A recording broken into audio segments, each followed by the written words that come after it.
සමන්ත චක්කවාලේසු අත්‍රා ගච්ඡන්තු දේවතා සද්දම්මං මුනි රාජස්ස සුනන්තු සග්ග මොක්ඛදං ධම්ම ශ්‍රවණ කාලෝ අයං බදන්තා ධම්ම ශ්‍රවණ කාලෝ අයං බදන්තා ධම්ම ශ්‍රවණ කාලෝ අයං බදන්තා නමෝ තස්ස භගවතු අරහතෝ සම්මා සම්බුද්දස්ස නමෝ තස්ස භගවතු අරහතෝ සම්මා සම්බුද්දස්ස නමෝ තස්ස භගවතු අරහතෝ සම්මා සම්බුද්දස්ස. පූජනීය පින්වත් මහා සංඝරත්නයන් අවසරයි. මේ උතුම් සම්බුදු දහමට කැමැති මේ සුන්දර සද්ධර්මයේ රසය මිහිරියාව විඳගන්ට හිත ඇති කාරුණික පින්වත්නි. පින්වත් ඔබ අපි අද දවසෙත් සූදානම් වෙන්නේ නෙත් ධර්ම දක්ෂිනාව තුලින් භාග්‍යවත් බුදුරජාණන් වහන්සේ විසින් අප කෙරෙහි අනුකම්පාවෙන් දේශනා කොට වදාළ ඒ උතුම් සද්ධර්මයෙන් කොටසක් දේශනා කරවාගෙන ශ්‍රවණය කරන්නට. ඉතින් අද දවසෙත් සිද්ධ කරන මේ උතුම් සද්ධර්ම දේශනයට තමන්ගේ පින්බර දායකත්වය ලබාගෙන තමන් විසින් බොහෝම ගෞරවයෙන් ශ්‍රද්ධාවෙන් ධර්ම ශ්‍රවණය කරන අතරේ මුළු මහත් ලෝකයකට ධර්ම දාණය ලබා දෙන්න ඕන කියන කල්යාණ මිත්‍ර හැඟීම ඇතුව කටයුතු කරන පින්වත් පිරිසක් අපට මුණ ගැහෙනවා. ඌව පරණගම ලුණු අටුගම ලිපිනයේ පදිංචි WM කරුණාවති මෑණියන් දර්ශනී ගයානී සංජීව කියන පින්වත් දරුවන් ඇතුළු ඒ වාසනාවන්ත පින්වතුන් මේ උතුම් පින්කමට පින්බර දායකත්වය ලබාගෙන තියෙනවා. ඒ අයගේ ඒ උතුම් ධර්ම දාණය නිසා අද මුළු මහත් ලෝකයකට ඊ타මත් පහසුවෙන් බුදුබණ පදයක් ශ්‍රවණය කිරීමේ වාසනාව සැලසෙනවා. ඒ තුලින් උපදවා ගන්නේ සියලුම ආනිසංස ධර්මයන් දෙවියන්ටත් පින්කමේ දායකත්වයේ දරන WM කරුණාවති මහත්මිය දරුවන් ප්‍රධාන ඒ පින්නතුන්ගේ නමින් මිය පරලව යන්ට දුන ආරේ ගුණරත්න පියතුමන් ප්‍රධාන සියලුම ඥාතීන්ටත් සුජීවත් විඳගෙන පින්කම සිද්ධ කරන කරුණාවති මෑණියන් ප්‍රධාන දරුවන් සහිත ඒ පවුල්වල සෑම සියලු දෙනාටත් රට ලෝකය පුරා මිදගෙන නෙත් ධර්ම දක්ෂිනාවේ උතුම් ධර්ම දේශනා ශ්‍රවණය කරන පින්වත් ඔබ අපි හැම දෙනාටමත් මෙලව ජීවිතයේ සුවපත් භාවයේ ධර්මාවබෝධයේ සැලසේවා පරලොව ජීවිතයේ සුවපත් භාවයේ ධර්මාවබෝධයේ සැලසේවා අපි හැම දෙනාටම සංසාර දුකින් අත මිදී ඒ උතුම් අමා මහ නිවනින් සැනසීම පිණිස මේ සියලුම ආනිසංස ආශිර්වාද එකසේ උපකාර වේවා කියන අදිෂ්ඨානය ඇතුවයි අදත් අපි මේ මහා පින්කම ආරම්භ කරන්නේ. ශ්‍රද්ධාවන්ත පින්වත්නි, අද දවසේ සිද්ධ කරන මේ උතුම් ධර්මානුශාසනාවට මං ඊටාම වටින සූත්‍ර දේශනාවක් මාතෘකාව හැටියට තෝරගත්තා. ඒ තමයි භාග්‍යවත් බුදුරජාණන් වහන්සේ වදාළ ඊටාම ප්‍රසිද්ධ ඒ වගේම ධර්මය පුහුණු කරන අපට ඊටාමත් ප්‍රයෝජනවත් වැදගත් වෙන දහම් කාරණා කීපයක්ම අඩංගු බොහොම ලස්සන සූත්‍ර දේශනාවක්. මේ දේශනාවේ නම අනුරුද්ධ සූත්‍රය. අනුරුද්ධ සූත්‍රය. අනුරුද්ධ සාමින් වහන්සේට බුදුරජාණන් වහන්සේ වදාළ දහම් කාරණා තමයි මේ දේශනාව ඇතුලේ තියෙන්නේ. පින්වත්නි, බුදුරජාණන් වහන්සේ නමකගේ ශාසනයක් අපට මුණ ගැහෙනවා කියන්නේ කෙනෙකුට මේ සංසාර ගමනේ මුණ ගැහෙනවා කියන්නේ තාම දුර්ලභ අවස්ථාවක් ඒක. බුද්ධ ශාසනයක් මුණ ගැහෙන කාලෙක හොඳ පිරිසිදු මනුස්ස ජීවිතයක් ලැබෙනවා කියන එක ඒ වගේම දුර්ලභ කාරණයක්. ඉතින් අපිට හොඳ පිරිසිදු මනුස්ස ජීවිතයක් ලැබිලා අංග සම්පූර්ණව ඒ කියන්නේ ශරීරයේ මොන අඩුපාඩු තිබුණත් අපිට යමක් හොඳට සිහිබුද්ධියෙන් හිතන්න මතන්න පුළුවන්කම තියෙනවනේ. සමහරට ශාරීරිකව යම් යම් කරදර අඩුපහඩු ලෙඩ දුක් තියෙන්න පුළුවන්. නමුත් මානසික තත්ත්වය හොඳ තත්ත්වයක තියෙනවා.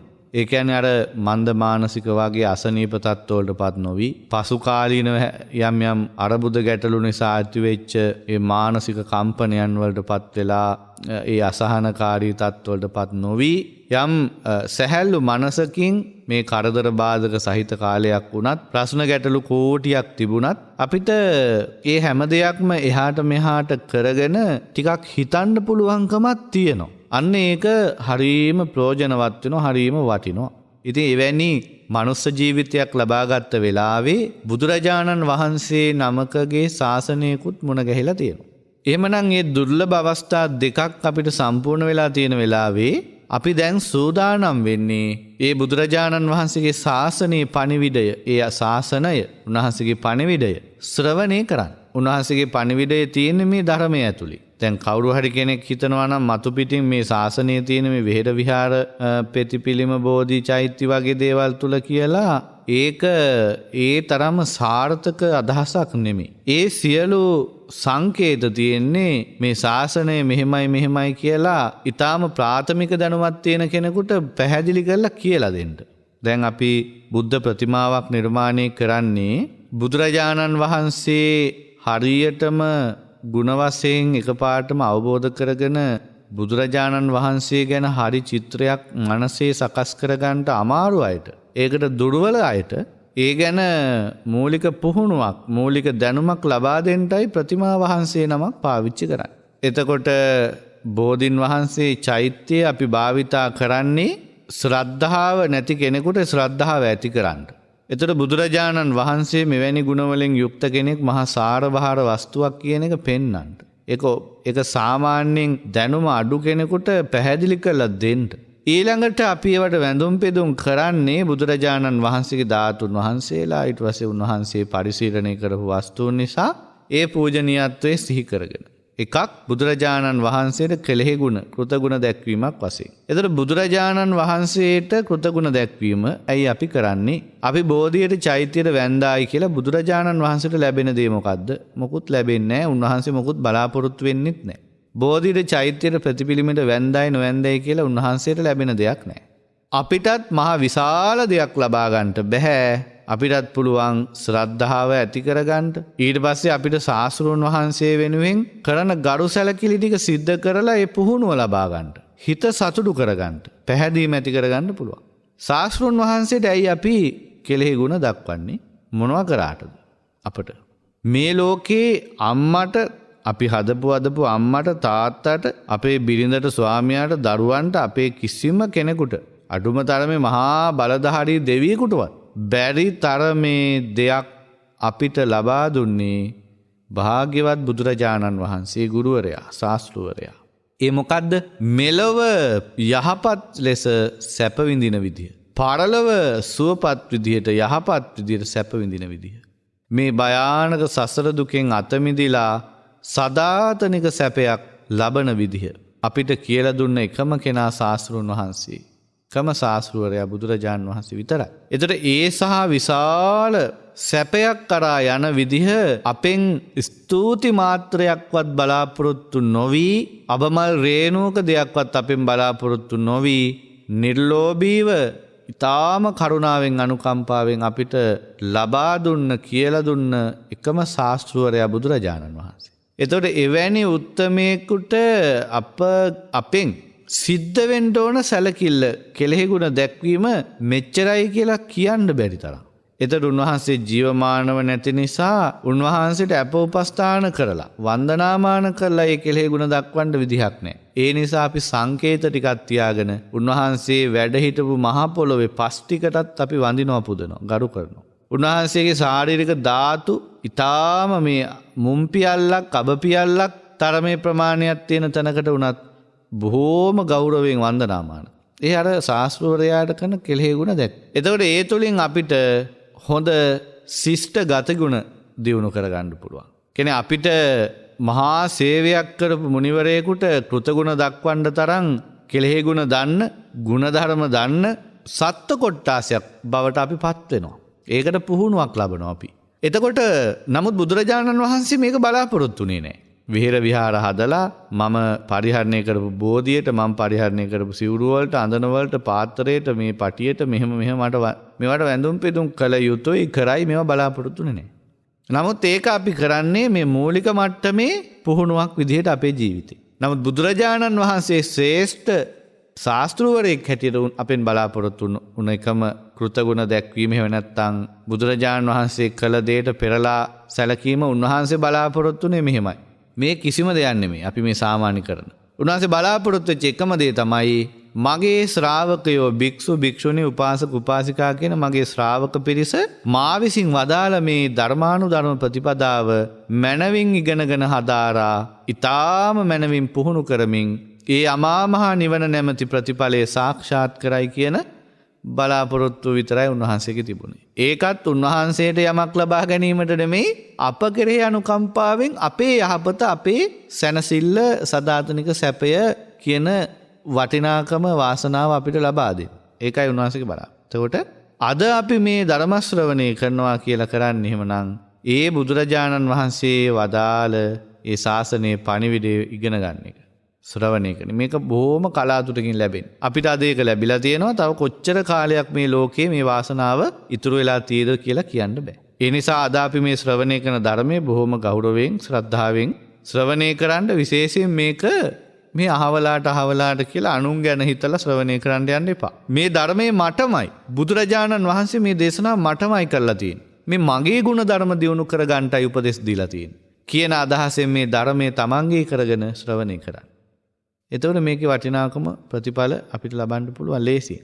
ඉතින් පින්වත්නි අපි අද සාකච්ඡා කරන මේ අනුරුද්ධ සූත්‍රය බුදුරජාණන් වහන්සේ වදාළේ මේ දේශනාව කරන කාලේ දැන් අනුරුද්ධ සාමින් වහන්සේට වදාළ දේශනාව මේ දේශනාව කරන කාලේ අපේ බුදුරජාණන් වහන්සේ වැඩ සිටියේ බග්ග කියන ජනපදේ සුන්සුමාර ගිරි නගරයේ අසල බේසකලා කියලා වනයක් තියෙනවා. බග්ග කියන ජනපදේ සුන්සුමාරගිරි කියන ටවුම නගරේ අසල කිට්ටුවම බේසකලා කියලා ලස්සන වනයක් තියෙනවා. මේ වනාන්තරයේ තමයි බුදුරජාණන් වහන්සේ විවේක සුවයෙන් වැඩ සිටියේ. මේ බේසකලා වනයේට නැගෙනහිර පැත්තේ ඒ කියන්නේ ඊටාම ඈත ගොඩාක් දුර බැහැර ප්‍රදේශේ. බේසකලා වනයේ ඉඳලා නැගෙනහිර දිශාවට ගොඩක් දුරින් පිහිටලා තියෙනවා චේතිය කියලා ගම. මේ චේතිය කියන ගමේ තමයි අනුරුද්ධ ස්වාමීන් වහන්සේ වැඩ සිටියේ. උන්වහන්සේ භාවනානුයෝගී වැඩ සිටි. මොකද අනුරුද්ධ ස්වාමීන් වහන්සේ මේ වෙනකොට රහතන් වහන්සේ නමක් බවට පත් වෙලා නැහැ. උන්වහන්සේ රහත් බව අරමුණු කරගෙන තනියම භාවනානුයෝගීව හුදකලාවේ වැඩ සිටියේ. මේ වෙලාවේ මේ හුදකලාවේ භාවනාවෙන් වැඩ ඉන්න අනුරුද්ධ ස්වාමීන් වහන්සේට ඊටාම ලස්සන අමුතු විදිහේ වටිනා සිතුවිලි ධාරාවක් එනවා. හිතුවිලි දාමයක් එනවා උන්වහන්සේගේ හිතට. මොකක්ද උන්වහන්සේට හිතෙන්නේ? අප්පිච්චස්සායන් ධම්මෝ බුදුරජාණන් වහන්සේ වදාළ මේ ධර්මය වැදගත් වෙන්නේ අල්පේච්ඡ කෙනාටයි න මහිච්ඡස්ස මහයිච්ඡ කෙනාට නෙමෙයි කියලා හිතුණා. කියන්නේ ගොඩාක් බලාපොරොත්තු අපේක්ෂා තියෙන කෙනාට මේ ආර්ය ධර්මයෙන් නියම ප්‍රතිඵල ලබා ගන්නට බෑ. මේකෙන් නියම ප්‍රතිඵල ලබා ගන්නට නම් වැඩි ආසාවල් බලාපොරොත්තු නැති කෙනෙක් වෙන්න ඕන. එහෙම නැත්නම් බලාපොරොත්තු අඩු කෙනාටයි මේකේ ප්‍රතිඵල ලබන්න පුළුවන් කියලා උන්වහන්සේට හිතුණා. ඊළඟට උන්වහන්සේට හිතෙනවා දෙවැනි කාරණේ සන්තුට්ටස්ස අයන් ධම්මෝ නායන් ධම්මෝ අසන්තුට්ටස්ස මේ ධර්මයේ තුලින් ප්‍රයෝජන ලබා ගන්නට පුළුවන්කම තියෙන්නේ ලද දෙයින් සතුටු වෙන කෙනාටයි ලද දෙයින් සතුටු නොවන කෙනාට නෙමෙයි. නොයේක් දේවල් වැඩියෙන් දේවල් බලාපොරොත්තු වෙන හොයන කෙනාට මේ ධර්මයෙන් ප්‍රයෝජනයක් ගන්නට බෑ කියලා මුන්නහසෙට හිතුණා. ඒ කියන්නේ සන්තුට්ඨිතා කියලා කියන්නේ ලද්දෙන් සතුටු වෙන කෙනාට. එහෙම නැති කෙනාට මේ ධර්මයෙන් වැඩක් වෙන්නේ නැහැ කියලා හිතුණා. ඊළඟට තුන්වෙනියට උන්වහන්සේට හිතෙනවා පවිවිත්තස්ස අයං ධම්මෝ. පවිවිත්තස්ස අයං ධම්මෝ. හුදේකලාව ඉන්න කැමති කෙනාටයි මේ ධර්මයේ වටින්නේ. නායන් ධම්මෝ ඝන සංගනිකාරාමස්ස. ගොඩාක් කට්ටිය පිරිවරාගෙන ගෝලබාලයෝ එක්ක මහ සෙනගක් එක්ක ඉන්න කැමති කෙනාට මේකෙන් වැඩක් වෙන්නේ නැහැ. ඊළඟට උන්වහන්සේට හිතෙනවා ආරද්ධ විරියස්ස අයන් ධම්මෝ. මේ බුදුරජාණන් වහන්සේ වදාළ මනාව දේශනා කොට වදාළ මේ ධර්මයේ වටින්නේ පටන් ගත්ත වීරිය ඇති කෙනාටයි. එහෙම නැතුව කුසීත කම්මැලි කෙනාට නෙමෙයි. නායන් ධම්මෝ කුසීතස්ස කියලා හිතුණා. ඊළඟට උන්වහන්සේට හිතෙනවා උපට්ඨිත සතිස්සායන් ධම්මෝ මේ ධර්මයේ තුලින් ප්‍රතිඵල ලබා ගන්නට පුළුවන් මනාව සිහිය පිහිටවා ගන්නට පුළුවන් කෙනාටයි. නැතුව නායන් ධම්මෝ මුන්ටස් සතිස්ස සිහිය මුලා වුණ කෙනාට එහෙම මේකෙන් වැඩක් නැහැ කියලා හිතුණා. ඊළඟට හිතෙනවා සමාහිතස්සායන් ධම්මෝ මේ භාගතුන් වහන්සේ වදාළ ධර්මයේ ප්‍රයෝජනවත් වෙන්නේ සිත සමාධිමත් කරගන්න එහෙම නැත්නම් සමාහිත කරගන්න පුළුවන් කෙනාට විතරයි. නායන් ධම්මෝ අසමාහිතස්ස. හිත අසමාහිත එහෙම නැත්නම් විපිලිසර හිතක් තියෙන කෙනාට නෙමෙයි. මේ චිත්ත සමාධිය ගැන මේ කියන්නේ. ඊළඟට හිතෙනවා පඤ්ඤාවතෝ අයන් ධම්මෝ මේ ධර්මයේ නුවණින් කල්පනා කරන්න පුළුවන් හැකියාව තියෙන කෙනාටයි වටින්නේ. නායන් ධම්මෝ දුප්පඤ්ඤස්ස එහෙම නැතුව නුවණ නැති කෙනාට මේකෙන් වැඩක් වෙන්නේ නැහැ කියලා හිතුණා. ඉතින් මේ විදිහට විශේෂ කල්පනා සිතුවිලි 7ක් අනුරුද්ධ හාමුදුරුවන්ගේ හිතට ආවා. අපේ බුදුරජාණන් වහන්සේ බේසකලා වනේ සමාධිසුවෙන් වැඩ හිටියේ මේ ඈත චේතිය ගමේ වැඩ ඉන්න අනුරුද්ධ හාමුදුරුවන්ගේ හිතේ ඇතිවෙච්ච මේ හිතුවිලි 7 චේතෝ පරියාය ඥාණයෙන් දැනගත්. ඒ වෙලාවෙම. ඉතින් බුදුරජාණන් වහන්සේ අර බලවත් පුරුෂයෙක් අකුලගත් අතක් දිගහරින තරමේ කුඩා වෙලාවකදී සම්මිජ්ජිතං වා බාහං පසාරෙය්‍ය අකුලගත් අතක් හොඳ ශක්තිමත් පිරිමියෙක් අකුලගනින් අත දිගෑරිනවා වගේ තරම් වේගයකින් ඒ කියන්නේ ඒ වගේ සුළු කාලයකින් පොඩි වෙලාවකදී 이르දියෙන් ඒ තමන් වහන්සේ වැඩ හිටපු තැනින් අතුරුදහන් වෙලා අනුරුද්ධ ස්වාමීන් වහන්සේ ඉන්න තැන පහළ වී වදාලා. අනුරුද්ධ හාමුදුරුවෝ ආසනයක් පිළියෙල කරලා බුදුරජාණන් වහන්සේට වඩා හිඳවන්ට උන්වහන්සේට වැඩ ඉන්න කටයුතු සූදානම් කළා. බොහෝම ආදරයෙන් වන්දනා කළා. එකත් පසුව වැඩ හිටියා. ඒ වෙලාවේ බුදුරජාණන් වහන්සේ අනුරුද්ධ හාමුදුරුවන්ට දේශනා කළා පින්වත් අනුරුද්ධ ඊටාම හොඳයි. ඔබේ ඔය හිතේ ඇතිවෙච්ච අදහස් ටික ඊටාම විශිෂ්ටයි. සාදු සාදු අනුරුද්ධ. ඔබේ හිතේ ඇති වුණ සිතුවිලි 7 නිකන් සාමාන්‍ය සිතුවිලි නන් නෙමෙයි. ඒවට කියන්නේ මහා පුරුෂ සංකල්පනා. එහෙම නැත්නම් මහා පුරුෂ විතර්ක. මහා පුරුෂයෙකුගේ හිතේ ඇතිවෙන ඊටාම වටින සිතුවිලි ටිකක් තමයි තමුන්වහන්සේගේ හිතේ ඇති වුණේ. අනුරුද්ධ ඔබට හිතුණ දේ හරියටම හරි කිව්වා. ඔව්වට කියන්නේ මහා පුරුෂ කල්පනා කියලා. බුදුරජාණන් වහන්සේ තාම ප්‍රශංසා කළා. බුදුරජාණන් වහන්සේ දේශනා කළා පින්වත් අනුරුද්ධ ඔබේ හිතේ ඇති වුණ සිතුවිලි 7යිනේ ඇති වුණේ. ඕක අංග සම්පූර්ණ වෙන්න ඕන. එහෙම අංග සම්පූර්ණ වෙන්න නම් ඔය 7ට තව එකක් එකතු කරන්න ඕන. කියලා බුදුරජාණන් වහන්සේ අර 7ට 8වැනි කාරණයක් එකතු කරා. ඒක මොකද්ද? නිප්පංච රාමායන් ධම්මෝ නිප්පංච. කියන්නේ මේ ධර්මය කෙලෙස් ඇති නොවන කල්පනාවන්ගෙන් යුක්ත කෙනාටයි ප්‍රපංච සහිත එහෙම නැත්නම් කෙලෙස් තියෙන කෙලෙස් තව වැඩි වෙන අලුත් කෙලෙස් ඇති වෙන හිතුවිලි වලින් යුක්ත කෙනාට නෙමෙයි. නිප්පංච රතෝ කියන්නේ නිවනේ ඇලුනා කියන එකට එක නමක්.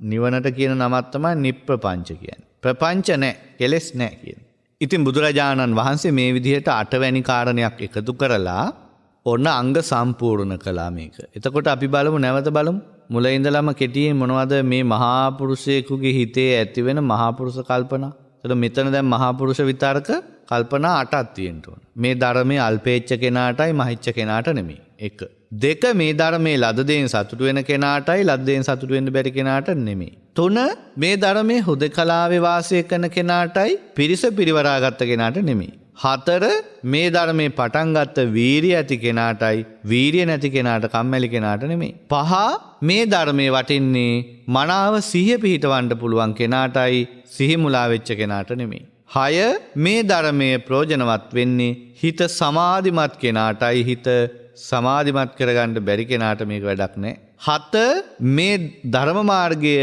වටින්නේ එහෙම නැත්නම් වැදගත් වෙන්නේ නුවණ තියෙන කෙනාට ප්‍රඥාවන්තයාට නුවණ නැති මිත්‍යා දෘෂ්ටියට නෙමෙයි කියලා. ඊළඟට 8 මේ ධර්මයේ අල්ලගන්න හැකියාව ලැබෙන්නේ කෙලෙස් ඇති නොවන සිතුවිලි වලින් යුතු කෙනාට. එහෙම නැත්නම් නිවනේ ඇලුන කෙනාට. එහෙම නැතුව නිතර කෙලෙස් ඇති වෙන කල්පනාවකින් යුතු සසරේ ඇලුන කෙනාට නෙමෙයි මේ ධර්මය කියලා මෙන්න මේ විදිහටයි මේ කරුණු 8 බුදුරජාන් වහන්සේ මේ කරුණු 8ම අනුරුද්ධ ස්වාමීන් වහන්සේට මුල ඉඳලා ආයෙ දේශනා කරලා ඒ කියන්නේ අංග සම්පූර්ණ 8ක් වෙන්න කරුණු සකස් කරලා දේශනා කරලා බොහෝම ප්‍රශංසා කරලා කියලා දෙනවා. පින්වත් අනුරුද්ධ මේ මහා පුරුෂ සිතුවිලි 8ම හොඳට පුරුදු කරන්න ඕන. නිතර නිතර හිතා ඉන්න හොඳයි මේවා. හොඳට දියුණු කරන්න මහන්සි ගන්න මේ කාරණාට. මේ සිතුවිලි 8 නිතර පුරුදු කිරීමෙන් ජීවිතය තුළ ඒවා දියුණු කරගත්තොත් ඔබට පුළුවන් ඊටාම ඉක්මනට ඊටාම පහසුවෙන් කාමයන්ගෙන් වෙන් වෙලා අකුසලයන්ගෙන් වෙන් වෙලා විතක්ක ਵਿਚාර සහිත විවේකයෙන් හටගත්ත ප්‍රීති සුඛය ඇති පළමුවැනි ධ්‍යානෙ උපදවාගෙන වාසය කරන්න පුළුවන්. ඔබට කැමති තාක්කල් පළමුවැනි ධ්‍යානෙන් ඉන්න පුළුවන් කියලා දේශනා කළා. විතක්ක ਵਿਚාර ප්‍රීති සුඛ ඒකාග්‍රතාව සහිත පඨමඥාන පළවෙනි ධ්‍යානෙ. එනස කියන පින්වත් අනුරුද්ධ ඔය කියපු මහා පුරුෂ විතර්ක 8න් 8 නිතර පුරුදු කරොත් එහෙම හොඳට දියුණු කරොත් ඔබට ඊටාම පහසුවෙන් පුළුවන් විතක්ක ਵਿਚාර සංසිඳවලා සිතේ පැහැදිලි බව තියෙන පිරිසිදු බව තියෙන එකඟ බව තියෙන සමාධියෙන් හටගත්ත පීතියත් සුවයත් තියෙන දෙවැනි ධ්‍යානෙ උපදවාගෙන වාසය කරන්න. ඔබ කැමති තාක්කල් දෙවෙනි ධ්‍යානෙන් යුක්තව ඉන්න පුළුවන්. ඒක පිරෙන්නේ නැහැ. ඒ වගේම ප්‍රීතියටත් නොඇලී උපේක්ෂාවෙන් යුතු සිහියෙන් යුතුව කයිනු සැප විඳ ආර්යයන් වහන්සේලා කැමති උපේක්ෂා සහිත සිහිනුවණින් වාසය කිරීමයි කියන ලබන තුන්වැනි ධ්‍යානියත් උපදවාගෙන වාසය කරන්න පුළුවන්. ඔබ කැමති තාක්කල් තුන්වැනි ධ්‍යානෙන් යුක්ත වෙන්නත් පුළුවන්. ඊළඟ සැපයටත් නොඇලී දුකත් අතෑරලා මානසික සැප දුක් සියල්ල නැති කරලා පාරිශුද්ධ උපේක්ෂාවෙන් යුතු සිහිය පවතින හතරවෙනි ධ්‍යානෙ උපදවාගෙන වාසය කරන්න පුළුවන්. ඔබ කැමති තාක්කල් ඒ හතරවෙනි ධ්‍යානෙන් ඉන්නත් පුළුවන්. ධ්‍යානෙ පිරෙන්නේ නැතුව. ඉතින් මේ විදිහට මේ විස්තර ටික කියලා දුන්නා. ඉතින් මේ විදිහට මේ මහා පුරුෂ විතර්ක 8 පුරුදු කිරීමෙන් ලැබෙන ඒ උදාර උතුම් ප්‍රතිඵල ගැන දේශනා කරා. බුදුරජාන් වහන්සේ නැවත කියලා දෙනවා පින්වත් අනුරුද්ධ මේ මහා පුරුෂ සංකල්ප 8 පුරුදු කරලා අර දැන් අපි කිව්ව ධ්‍යාන 4ත් ලබාගෙන හිත හොඳට සමාධිමත් කරගෙන ඉන්න කෙනාට පුළුවන් එයාගේ පාංශකූල සිවුර නිසා ලොකු සතුටක් ලබන්න. පාංශකූල සිවුර ගැන පින්වත් ඔබ දන්නව අහලා තියෙනවා ගිහි ගෙදරක වාසය කරන සාමාන්‍ය කෙනෙක් රත්තරන් නූලෙන් මහන ලද මුතුමැණික් අල්ලපු කසී සලුවක් ඇඳගෙන ඒකේ හැඩ බල ඒකේ අර සැප පහස විඳිමින් යම් සතුටක් ලබනවා. ඒක හරි සතුටක් නේ. ඒක දැන් ගිහි පින්නතුන් හැටියට ඔබ දන්නවා වටිනා ඇඳුම් පැළඳුම් අඳින්න පටන් ගත්තාම ඒකේ තියෙන සතුට. ඒ ගැන හැඩ වැඩ බලනකොට අනිත් මිනිසුන්ට පේනකොට ඇති වෙන සතුට. ඉතින් බුදුරජාණන් වහන්සේ මෙතන දේශනා කරන ඒ වාගේ වටිනා සලු පිළිවෙලින් සැරසිලා කෙනෙක් යම් සතුටක් ලබනවා නම් ඒ සතුටට වඩා ඔන්න බලන්න මේක මොනතරම් ජීවිතයට වැදගත්ද කියලා මේ ධර්මයේ තුල අමු සොහොනකින් හොයාගත්ත රෙදි කෑලි එකතු කරලා හදාගත්ත ඒකට දැන් පඳු පොවලා සකස් කරගත්ත එකම සිවුර පොරවලා ලබන්න පුළුවන් ලොකු සතුටක්. අර සතුටට වැඩිය විශාල සතුටක් ලබන්න පුළුවන්. දැන් එතකොට පාංශකුල සිවුර කියන්නේ ඔන්න ඕකයි. මොකද්ද? අමු සොහොනෙන් හොයාගත්ත අර මලමිනි ඔතන්ට ඒවා මේ පිළිවෙල කරන්න භාවිතා කරපු රෙදි කෑලි. ඒවා එකතු කළා කෑලි මුට්ටු කළා මහගෙන ඒක සුදු පාටනේ තියෙන්නේ. ඒ නිසා ඒකට සිවුර වලට ගැලපෙන පාටක් පඳු පොවල හදලා අරගෙන ඒක සිවුරක් විදිහට භාවිතා කරන යම් භික්ෂුවක්. ඔන්න ඕකට තමයි කියන්නේ පාංශකුල චීවරය.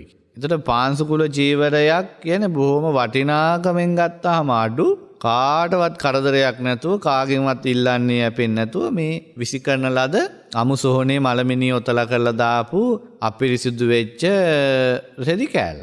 ඒක පිරිසිදු කරලා අරගෙන කෑලි මදි පහඩුවට මුට්ටු කරලා ඒ අවශ්‍ය කරන පඳු පොවලා හදාගත්ත එකක් තමයි මේ පාංශකුල චීවරය. ඒතර ඒකෙන් ලබන්න පුළුවන්ලු අරට වඩා සතුටක්. මොනට වඩාද? අර ලස්සන වටිනා ඇඳුම් පැළඳුම් ඇඳගෙන කෙනෙක් ලබන සතුටට වඩා. ඒ මොකෙන්ද අර මහා පුරුෂ විතරක අට දියුණු කරලා අර කිව්ව සමාධි 4 ලබාගත්ත කෙනාටයි මේක තියෙන්නේ. අනිත් අයට නෙමෙයි. ඊළඟට කියනවා ගිහි ගෙදරක වාසය කරන කෙනෙක් සාමාන්‍ය විදිහට ඉන්න කෙනෙක් මගුල් මේසෙට ඇරපු ප්‍රණීත ලස්සන ගුණවත් හැඩතල තියෙන ආහාර වලින් ආහාර වළඳලා යම් සතුටක් ලබනවා. මොනතරම් සතුට වෙනවද ප්‍රණීත සුවඳ ආහාර පාන ලැබෙනකොටනේ. ඊට වඩා 100,000 ගුණයකින් කියලා කියන්න බැරි තරම් උසස් සතුටක් ලබන්න පුළුවන්ලු අර කිව්ව විතරක අට දියුණු කළා ධ්‍යාන 4 උපදවා ගත්ත කෙනාට පිණ්ඩපාතයෙන් ලැබෙන යම් කෙනෙසි ආහාරයක්. කෙනෙසි කියන්නේ ගුණ විටමින් නැති රළු ආහාරයක්. මොනවා හරි පොඩි ආහාරයක්.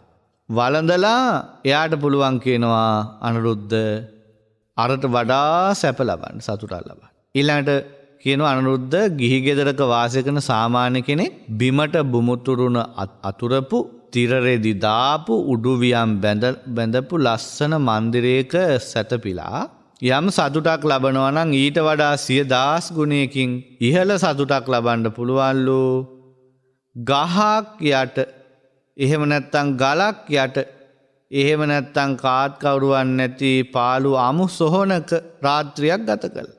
අර කෙනාට ඊළඟට එයාට පුළුවන් ඊටාම සැප මෙට්ට කොට්ට පුළුන් කොට්ට සැප පහසු ඇතිරිලි වලින් හදපු උඩුවියම් බැඳපු රතු පළස් එලපු සැප පහසු පාපිසි ආදී දේවල් තියෙන මන්දිරයක සැප පහසු යහනක බොහෝම සුවයට සැතපීලා යම් කෙනෙක් ලබනවා නම් සතුටක් ඊට වඩා 10 ගුණයකින් ඉහළ උදාර උසස් සැපයක් ලබන්න පුළුවන්ලු පැදුරු කෑල්ලක බිම සැතපීලා ගල් තලාවක සැතපීලා ලබන්න පුළුවන්. ඊළඟට ගිහි ගෙදරක ඉන්න අය බෙහෙත් සඳහා ප්‍රණීත ඖෂධ ගිතෙල් වෙඬරු මී උක් තල වගේ කාලේ ගත්තේ නොඑක ආකාරයේ ප්‍රණීත මිල අධික ගුණවත් ඖෂධ. මෙවැනි ඖෂධ හොයාගෙන ගිහිල්ලා වෙහෙස මහන්සි වෙලා ඒවා හොයාගෙන ඒවා අනුභව කරලා ලෙඩ සුවපත් කරගෙන ලබන යම් සතුටක් තියෙනවද? දැන් අද කාලේ හැටියට ගත්තොත් ඔය විශාල මිල මුදල් ගෙවලා පිට රටවල් වලින් ලොකු තැන් වලින් ලොකු වෛද්‍යවරුන්ගෙන් ගන්න බෙහෙත් තියෙන ලෙඩවලට.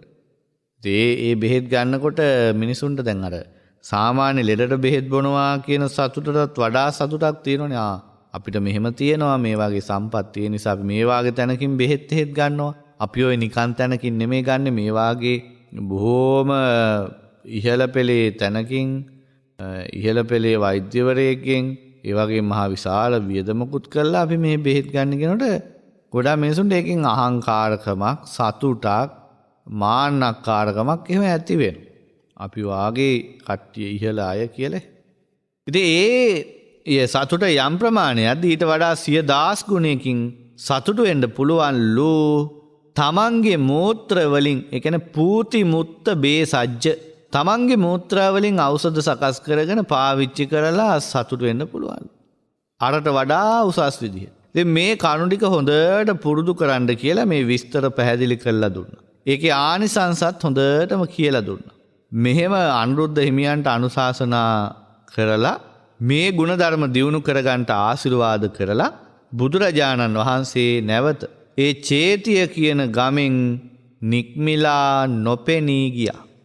එහෙම චේතිය ගමෙන් නික්මිලා කියන්නේ 이르දියෙන් අතුරුදහන් වුණ බුදුරජාණන් වහන්සේ නැවත පෙර සිටි බේසකලා වනයේට වැඩම කළා. වැඩම කළා භික්ෂු මහා සංඝයා කැඳවලා දේශනා කරනවා පින්වත් මහණනි මහා පුරුෂ විතර්ක 8ක් තියෙනවා. මේ මහා පුරුෂ විතර්ක 8 හොඳට ඉගෙන ගන්න. හොඳට මතක තියාගන්න. නිතර මෙනෙහි කරන්න කියලා අනුශාසනා කළා. ඊට පස්සේ ඉතින් බුදුරජාණන් වහන්සේ මේ බොහොම වටිනා මහා පුරුෂ විතර්ක 8 ගැන ඒ භික්ෂුන් වහන්සේලාට පැහැදිලි කරලා කරුණු කාරණා සහිතව කියලා දුන්නා. දැන් මේ මහා පුරුෂ විතර්ක 8 අපිට තේරෙනවා එහෙමනම් මොනතරම් වැදගත්ද? ඇයි බුදුරජාණන් වහන්සේ වදාලා අනුරුද්ධහාමුදුරන්ට මේ මහා පුරුෂ විතර්කට නිකන් ලේසි පාසු අයගේ හිතේ ඇතිවෙන ඒවා නෙමෙයි. ඊටාම උසස් මහා පුරුෂයෙකුගේ හිතේ ඇතිවෙන හැඟීම්. ඒ කියන්නේ අනුරුද්ධහාමුදුරුවෝ රහත් වෙන කෙනෙක් මහා පුරුෂයෙක් වෙනවා කියන එක ගැන පෙර ඉඟියක් පෙර නිමිති තමයි මොකද එවැනි මහා පුරුෂයෙකුගේ හිතේ ඇති වෙන අදහස් මේ ඇති වෙලා තියෙන්නේ. නිකම්ම කෙනෙක්ගේ හිතේ ඇති වෙනව නෙමෙයි. ඉතින් අර අනුරුද්ධ මහා ස්වාමීන් වහන්සේ මහා රහතන් වහන්සේ නමක් වීමේ මූලික නිමිති පෙන්වුවේ. ඉතින් බුදුරජාණන් වහන්සේ වදාළේ එකයි එවැනි මහා පුරුෂ විතර්ක කියන ඒවා බොහෝම වටිනවා. ඒවා ලේසි කෙනෙක් පහසු කෙනෙක්ගේ හිතේ ඇති වෙන ඒවා නෙමෙයි. ඉතින් මේ මහා පුරුෂ විතර්කයට හොඳට පුහුණු කරොත් එහෙම එයාට ධ්‍යාන 4 ලැබලා ඒ ධ්‍යාන 4 සුවය විඳ විඳ තමන් කැමති තාක්කල් ඉන්න පුළුවන්. ඊට පස්සේ ඒ කෙනාට පුළුවන් අර අපි කලින් කිව්ව ප්‍රතිලාභ ලබන්න. මොනවද? අර අපි කිව්වේ සතුට වෙන විදිය. ගිහි ගෙදරක ඉන්න කෙනෙක් යම් යම් සැප සම්පත් ලබලා ආහාර පාන ඇඳුම් පැළඳුම් බෙහෙත් එහෙත් වාසස්ථාන මේවා ලබලා යම් සතුටක් ලබනවා නම් ඊට වඩා ඉතාම ඉහළ සතුටක් ලබන්න පුළුවන් බොහොම සුළු පරිභෝජනයකින් බොහොම සුළු සම්පත් ටිකකින් කියන එක බුදුරජාණන් වහන්සේ පැහැදිලි කරානේ. ඉතින් මේක භික්ෂුන් වහන්සේලාට තේරුම් කළා. දැන් බුදුරජාණන් වහන්සේ ඉතාම පැහැදිලිව මේ කියනවා. මොකද අපිට මේක අපේ ජීවිතේ ධර්මයේ දියුණු කරගන්න ගියාම හරි වටිනවා. මොකද අපි කැමති අර විදිහට ධ්‍යාන ටික උපදවා ගන්න.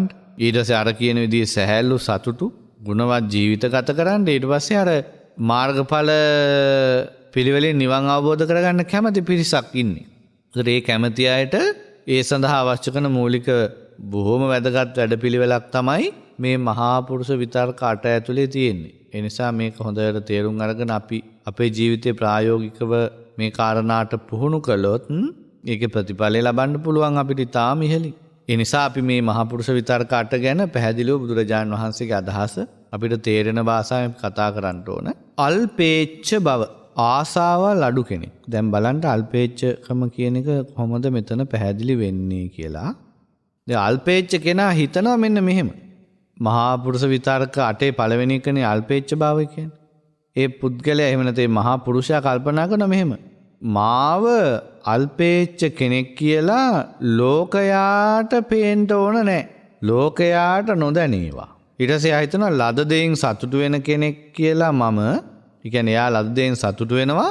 ඊට පස්සේ එයා කල්පනා කරනවා අනේ මං ලද දෙයින් සතුටු වෙන කෙනෙක් කියන කාරණේ ලෝකයා දැනගන්න ඕන නැහැ. හුදකලාවේ වාසය කරනවා. අනේ මං හුදකලාවේ ඉන්නේ කියලා ලෝකයාට කියන්න අවශ්‍ය නැහැ. ඒක ලෝකයාට පෙන්වන්න ඕන නැහැ. ඒතකොට මම මහිච්ච කෙනෙක් නෙමෙයි අල්පේච්ඡ කෙනෙක් කියන එක ලෝකයාට පේන්න ඕනේ. දැන් බලන්න අපිට එහෙමනම් හිතෙනවා මහිච්ඡකම කියන්නේ මොකද්ද අල්පේච්ඡකම කියන්නේ මොකද්ද කියලා අහුවා අපිට හිතෙන්නේ මොකද්ද? ටිකක් කන එක ඇඳුමක් අඳින පයින් යන සෙරෙප්පු දෙකක්වත් දාන්න නැතිකම තමයි ඔය අල්පේච්ඡකම කියලා බිම නිදා ගන්න එහෙම කියලා අපිට හිතෙනවා. නමුත් මෙතන බැලුවහම පේනවා මහිච්ඡකම කියන්නේ මොකද්ද අල්පේච්ඡකම කියන්නේ මොකද්ද? සමහර අය ඉන්නවා තමන්ගේ ಗುಣ ප්‍රදර්ශනය කරනවා. තමන් හුදකලාවේ ඉන්නවා අල්පේච්ඡක විදිහට ඉන්නවා ලද දෙයින් සතුටු වෙන කෙනෙක් කියලා ඒක ප්‍රදර්ශනය කරනවා. එළියට ඇවිල්ලා කෑ ගහලා කියනවා. භාවනා කරනවා පාරයි නිඳගෙන. ඊට පස්සේ කාමරේ හිස් කරලා ජනල් එහෙම ඇරලා තියෙනවා එන යන මිනිසුන්ට පේන්න. පොඩි පැදුරකුයි කොට්ටෙකුයි බණ පොත්පත් දෙක තුනකුයි විතරයි තියෙන්නේ. තව සමහරට පාත්‍රෙයි තව 3 සිවුර කියලා තව සිවුරු අඳන දෙකක් විතර තියෙනවා එච්චරයි. කවුරු හරි කෙනෙක් ජනලෙන් ඔළුව දාලා බැලුවහම හරියට පැහැදෙනවා බලන්නකො. මෙච්චර දේවල් ලැබෙන හාමුදුරුවෝ වෙලත් බලන්නකො කාමරේ තියෙන්නේ සැතපෙන පැදුරයි කොට්ටෙකුයි බණ පොත්පත් කීපෙකුයි විතරයි. ඊට පස්සේ ඕනනම් තව සිවුරකුයි අඳනෙකුයි පාත්‍රේ විතරයි. සාමාන්‍යයෙන් සමහර වෙලාවට එහෙම නෙමෙයි ස්වාමීන් වහන්සේලාගේ කාමරවල කොට්ට මෙට්ට ඇඳ ඇතිරිලි කබඩ් අරවා මේවා ගොඩ ගහලා තියෙනවා. පන්සල් වල කොච්චර බඩු මුට්ටුක තියෙනවද මිනිස්සු පූජා කරලා. නමුත් මේ ස්වාමීන් වහන්සේගේ කාමරේ මොකවත් නැහැ. බොහොම අල්පේච්ඡ කෙනෙක් කියලා හිතෙනවා. ඒක ඇති හිතවන්න ඕන හින්දාම බඩු අඩු කරලා හිස් කරලා කොහොම හරි අල්පේච්ඡකම කියන්නේ ඒක නෙමෙයි. දැන් අර ಗುಣ ප්‍රදර්ශනය කිරීම එහෙම කියන්නේ මම ලද දෙයින් සතුටු වෙනවා මම හුදකලාවේ ඉන්නවා මම වැඩි දේවල් බලාපොරොත්තු වෙන ආසාවෙන් කෙනෙක් නෙමෙයි කියන එක ප්‍රදර්ශනය කරනවා. දැන් බලන්න සමහර තැන්වල මේ විවේචනය කරනව නෙමෙයි සමහර අවස්ථාවල භාවනා කරන වස් කාලේ ඔන්න බෝඩ් එකක් ගහනවා. මේ වස්සාන කාලය භික්ෂුන් වහන්සේලා භාවනානුයෝගීව ඉන්නේ. එනිසා දොරට තට්ටු කිරීමෙන් වලකින් බාධා කිරීමෙන් වලකින් පාරායිනේ බෝඩ් එකක් ගහනවා මේ ස්ථානයේ පිරිස භාවනා කරමින් ඉන්නවා හෝන් ගහන්න එපා කියලා නලා ශබ්ද කිරීම තහනම් කියලා ගහන බෝඩ් එක. කියන්නේ මේක මේ එතකොට දැක්ක ගම අනේ කියලා කෙනෙක් නිකන් හරියට මේවා වෙනවා. බලන්නකො මේ ස්වාමීන් වහන්සේලා බණ භාවනා කරනවානේ. බෝඩ් එකක් ගහලා හුදකලාව ඉන්නේ කරදර කරන්න එපා කියලා ගහනවා. මේක මේ ඇත්තටම හුදකලාකම ඇත්තටම අල්පේච්ඡකම නෙමෙයි මහිච්ඡකම. දැන් මේකේ මහිච්ඡකම කියන්නේ මොකද්ද? මේ තමන්ගේ ගුණ ප්‍රදර්ශනය කිරීමෙන් බලාපොරොත්තු වෙන්නේ මොකද්ද? ඒකේ තියෙන මහිච්ඡකම මොන හරි තමන්ට ලබා ගන්න විශේෂයෙන්ම ප්‍රශංසාව. දැන් ගොඩාක් අයට ප්‍රශංසාවටනේ හරි කැමැත්තක් තියෙන්නේ. අනේ මුන්නහන්සේලා බොහොම අල්පේච්ඡයි බොහොම හුදකලාවේ ඉන්නේ ලද දෙයින් සතුටු වෙනවා කියලා ඒක ප්‍රශංසාත්මකව බලාපොරොත්තු වෙන තමයි ගොඩාක් වෙලා. දැන් බලන්න හොඳට සිහිය පිටවාගෙන ඉන්නවා චිත්ත සමාධිය හොඳට වඩනවා ධර්මයේ හොඳට වැටහෙනවා නුවණ තියෙනවා තමන් නිවනත් අවබෝධ කරනවා නිවනේ ඇලිලා ඉන්නවා. නමුත් මාගේ මේ ಗುಣ ලෝකයට පෙනෙන්න ඕනේ නෑ. ලෝකයට නොපෙනේවා ප්‍රදර්ශනයට යන්නේ නැහැ. ප්‍රදර්ශනෙට නෙමෙයි මේ ගුණ. මොකද ප්‍රදර්ශනේ තමන්ගේ ගුණ ප්‍රදර්ශනය නොකිරීම තමයි එහෙමනම් අල්පේච්ඡ භාවය. ගුණ ප්‍රදර්ශනය කරනවා නම් ඒකේ තියෙන මහිච්ඡකම ගොඩාක් දේවල් බලාපොරොත්තුෙන් තමයි මේ ගුණ ප්‍රදර්ශනය කරන්නේ. මෙහෙමයි කියලා. ඒ කියන්නේ පිට දෙයක් නෙමෙයි මෙතන කියන්නේ මේ අඩුවෙන් කන එක සෙරෙප්පු දෙකක් වන් නැතුව ඉන්න එක නාන්න නැති එක බිම බුදියා ගන්න එක නෙමෙයි මේ අල්පේච්ඡකම කියන්නේ. මේ මහා පුරුෂ විතරක අට තුලම ගොඩ නැගෙන ඒ ගුණ ධර්ම ටික ප්‍රදර්ශනය කර මිනිස්සුන්ගෙන් වැදුම් පිදුම් ගරු සම්මාන බලාගෙන යන්නේ නැහැ. ඒකයි කියර අපි හිතුවේ අල්පේච්ඡකම ගැන එහෙම නෙමෙයි. ටිකක් කන එක ඇඳුමක් අඳින එහෙම කට්ටිය. එහෙමනම් ඉතින් අර අපුත්තක සිටුවරයාත් අල්පේච්ඡකමේ ඉහළටම ගියපු හොඳ ගුණවන්තෙක් වෙන්න එපේ.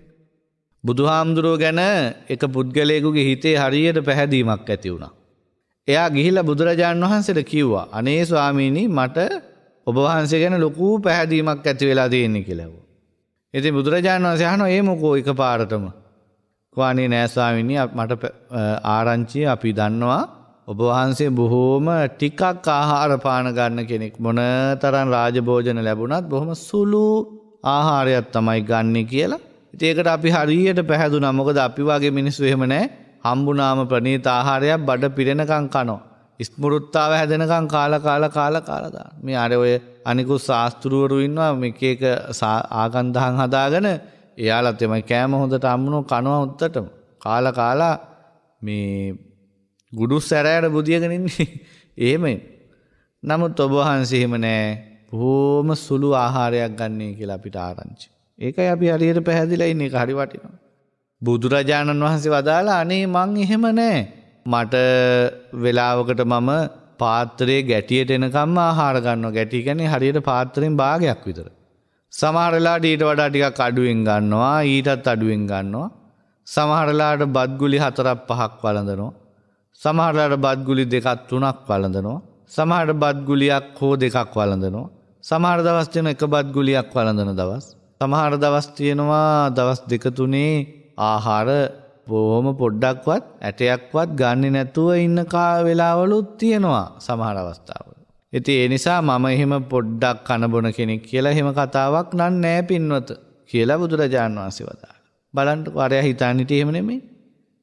ඉතින් මේ අර අනුරාධපුරේ වැඩ හිටපු ස්වාමීන් වහන්සේ කෙනෙක් ගැන ප්‍රසිද්ධ කතාවක් තියෙනවා. කලිනුත් කියලා තියෙනවා. උන්වහන්සේ බලන්න ගියා රජුරොන්ට ආරංචියක් ආවා මේ බොහොම ගුණවන්ත රහතන් වහන්සේ නමක් අසවල් විහාරයේ වැඩ ඉන්නවා කියලා රජුරොන්ට ආරංචි වුණා. ඉතින් රජුරොන්ට හරි ආසාවක් ඇති වුණා මේක බලන්න. රජුරෝ මහා සේනාවකුත් පිරිවරාගෙන හද්දබද්ද කරගෙන ගියා ආරාමෙට. ගිහිල්ලා බලනකොට ස්වාමීන් වහන්සේලා දෙතුන් නමක් ඉන්නවා එළිය පහළියේ. එක හාමුදුරුවෝ නමකට කතා කරලා ඇහුවා හාමුදුරුවනේ අර කියන රහතන් වහන්සේ කෝ මේ උන්වහන්සේ බලන්න ආවේ. ආන් අර ඉන්නේ කියලා පෙන්නුවා ඈත ඉන්න හිමි නම. විපරම් කළ බලනකොට උන්වහන්සේ කෝටු කෑල්ලක් අරගෙන බිම ඉරි ඇඳ ඉන්නවා ඉඳගෙන බැම්මක් උඩ. ගලක් උඩ හරි බැම්මක් හරි කියන්නේ ඉඳගෙන බිම ඉරි කෑලි ඇඳ ඉන්නවා අර අපි පොඩි ළමයි වගේ. රාජ්‍යරු හොඳට බලලා ඉත යකෝ මේ මොන රහතන් වහන්සේ කෙනෙක්ද මේ අර පොඩි එකෙක් වගේ ඉරි ඇඳ ඉන්නේ බිම.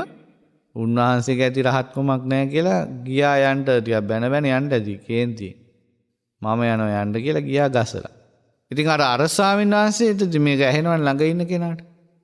පස්සේ රජුරෝ ගියාට පස්සේ අර බිම ඉරි ඇඳ හිටපු රහතන් වහන්සේ අනිත් ස්වාමීන් වහන්සේගෙන් අහනවා ස්වාමීනි මේ රජුරු මොකද කියලා ගියේ කියලා.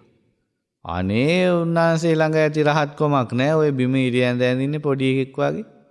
එයා එහෙම රහත් වෙන්න විදිහක් නැහැ කියලා ගියයි කිව්වා. අම්මෝ ලොකු දෙයක් කිව්වා ගියපු එක. කියන්නේ දැන් උන්වහන්සේට ඕන නම් තිබුණානේ රැස් විහිදි ප්‍රාතිහාර්ය පපා ඉන්න. එහෙම හිටියා නම් මොකද රජුරු හරියට පැහැදිලා වන්දනාමාන කරලා තෑගි භෝග දීලා ඕනනම් තව මේ පන්සලට මිනිස්සුන්ට එන්න කියලා ප්‍රසිද්ධ කරලා පහසුකම් සපයලා මහා ජරමර ගොඩක් එහෙනම්. එතකොට උන්වහන්සේගේ විවේකය අර හුදකලා බව ඒ ඔක්කොම නැති වෙලා යනවා. දැන් බලන්න තමන්ගේ ළඟ නියම ගුණ තියෙන කෙනා ඒක ප්‍රසිද්ධ කර ප්‍රදර්ශනය කර ඒකෙන් ලාභ සත්කාර ප්‍රයෝජන කීර්ති ප්‍රශංසා බලන්න යන්නේ නැහැ. ඔන්න පළවෙනි එක. දැන් මෙහෙම කියනකොට කෙනෙකුට හිතෙන්න පුළුවන් මේක කොච්චර වැරදිද ඔය හාමුදුරුවෝ කියන කතාව. අනිත් අය කෙරෙහි කරුණාවෙන් අනුකම්පාවෙන් මේ ಗುಣ කියන්න ප්‍රදර්ශනය කරන්න. ඒ කියන්නේ මම රහතෙක් කියලා කියාගෙන යන්න ඒක හොඳයිනේ. ඒකට අනිත් මිනිස්සු වැඳුම් බිඳුම් කරලා පින් රැස් කරගන්න. කරුණාවේ වේසයෙන් එන්න පුළුවන් මහිච්චකම තමන්ට ලැබිච්ච ಗುಣ කියමින් යන්න ඕන කියලා මේ අනිත් අයට කරුණාවෙන් මෛත්‍රියෙන් කියලා සමහරට එන්න පුළුවන්. ඒ නිසා ඒක එහෙම වෙන්න බෑ. ඇත්ත ධර්මයේ බලද්දී තමන්ගේ ಗುಣ සංගවාගෙන සිටීම මහා රහතන් වහන්සේලාගේ ජීවිතේ එහෙම තියෙනවා. උන්වහන්සේලා ගුණ සංගවාගෙන තමන් ඒ නිවනේ රසය විඳගෙන ඉන්නවා. මේක ප්‍රසිද්ධ කරගෙන ප්‍රදර්ශනය කරගෙන අනුන්ගේ දේවල් බලාගෙන යන්නේ නැහැ. නිසා මේ අල්පේච්ඡකම අඩු බලාපොරොත්තු ඇතිකම දියුණු කරගන්න ඕන හොඳ දෙයක් මේක.